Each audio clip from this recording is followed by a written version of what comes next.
Korang pernah tak dengar pasal syirik? Mesti takut kan? Okay, bismillahirrahmanirrahim. Hello, assalamualaikum. It's Zulaikas here.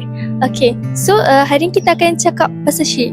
Yelah kan, as we know, syirik ni dia macam kita berharap dekat benda selain daripada Allah. So contohnya macam kita sembah berhala ataupun kita berdoa dekat kubur santo orang apa semua tu. Dan Allah ada juga berfirman dekat dalam surah An-Nisa ayat ke-116, sesungguhnya Allah tidak akan mengampunkan dosa orang yang mempersekutukannya dengan sesuatu dan akan mengampunkan yang lain daripada kesalahan itu bagi sesiapa yang dikehendakinya menurut aturan syara'nya. Maksudnya nak cakap kat sini yang syirik ni adalah dosa besar dan Allah tak akan ampunkan kalau kita tak bertaubatlah sebelum kita mati. So na'udzubillah minaz zalik.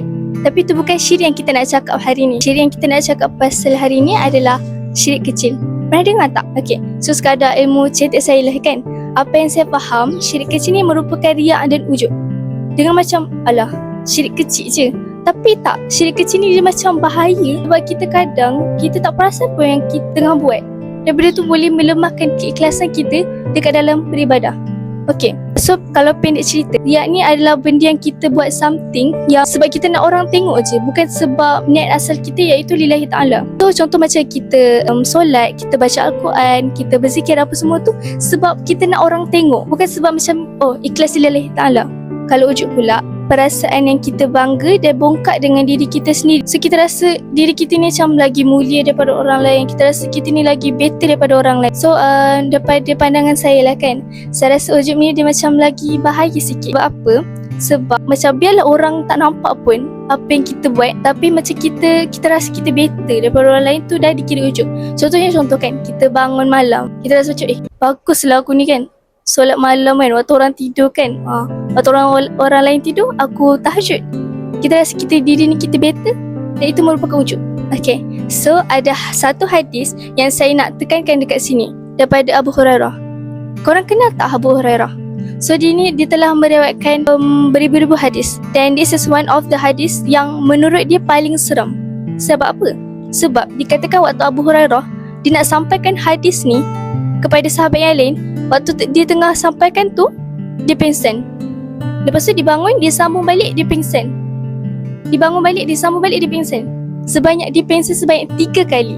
Nak cakap betapa seram je. Okay, so hadis dia ni panjang lah. Okay, saya takkan baca, tapi saya akan ringkaskan. So, nanti waktu dekat akhirat, ada 3 manusia awal yang akan diadili. Cuba teka. Okay, so orang pertama adalah golongan yang mati syahid di jalan Allah. Allah tunjuk kat dia nikmat-nikmat yang diberi waktu kat dunia. So dia kenal lah kan sebab tu nikmat dia. Terus Allah tanya, amal apa yang dia dah buat dengan nikmat-nikmat yang Allah beri itu? Lepas tu dia jawab, dia perang semata-mata sebab Allah sampaikan dia mati syahid. Lepas tu Allah berfirman, engkau dusta. Engkau berperang supaya dikatakan seorang yang gagah berani. Memang demikianlah yang telah dikatakan tentang dirimu. Lepas tu Allah suruh malaikat seret dia atas muka dan campak dia dekat dalam neraka. Tapi dia kan mati syahid, dia kan berjihad dekat jalan Allah. Ya, betul tu. Nampak tak betapa bahayanya ujub dengan riak ni? Okay, next. Lepas tu golongan second yang akan diadili pula adalah ahli Al-Quran. So maksudnya macam hafiz lah gitu. Dia baca Al-Quran, dia hafal dan dia sampaikan ke orang lain. Tu ditunjukkan nikmat dan ditanyakan soalan yang sama. Lepas tu dia jawab, dia tuntut ilmu, ajarkannya serta baca Al-Quran hanyalah kerana engkau. Allah balas, engkau dusta. Engkau menuntut ilmu agar dikatakan seorang alim, dan engkau membaca Al-Quran supaya dikatakan seorang kargi. Memang begitulah yang dikatakan. Lepas Allah pun suruh malaikat seret di atas muka dan campak dia dekat dalam neraka. Tapi dia kan baca Al-Quran, dia kan ahli Al-Quran, mesti banyak pahala dia. Dah dia baca Al-Quran, hafal, ajar pula tu, mesti tak terputuskan pahala dia. Ya, betul tu. Nampak tak betapa bahayanya ujub dan riak? Okay, next. Orang yang akan diadili seterusnya adalah orang yang diberikan kelapangan rezeki dan macam-macam harta benda. Maksudnya macam orang kaya lah kan. So ditunjukkan nikmatnya di dunia dan dipersoalkan soalan yang sama. Dia jawab, dia tak pernah miss sedekah dan infak pada jalan yang Allah cintai, melainkan dilakukan semata-mata sebab Allah. Lepas tu Allah balas balik dekat dia, engkau dusta. Engkau berbuat yang demikian itu supaya dikatakan seorang dermawan, dan memang begitulah yang dikatakan. Dan Allah suruh malaikat seret di atas muka dan campak dia dekat dalam neraka. Tapi dia kan dermawan. Mesti banyak pahala dia kan sebab dia dah tolong ramai orang. Nampak tak betapa bahayanya hujungan dia? So kat sini saya nak ajak semua orang untuk buat rasa busuk dekat dalam hati. Maksudnya macam kita janganlah macam cepat sangat judge orang. Kita janganlah rasa macam oh aku ni lagi better daripada dia. Lagi-lagi mengumpat. Amal ibadah kita ni dah lah tak banyak tau. Apa solat pun tunggal langgang, solat pun macam tak cukup 5 waktu lagi. Lepas tu kalau kita buat tu pun bukan kerana Allah, macam amal ibadah kita ni kosong. Apa yang kita nak tunjuk dekat Allah nanti? Nanti bila kita ada soal, lagilah. Ini kalau dah orang yang berjihad, orang yang ahli Al-Quran, kalau orang yang dermawan pun maksudnya macam sebab orang wujud dengan riak ni pun tak dapat diselamatkan. Apatah lagi kita ni.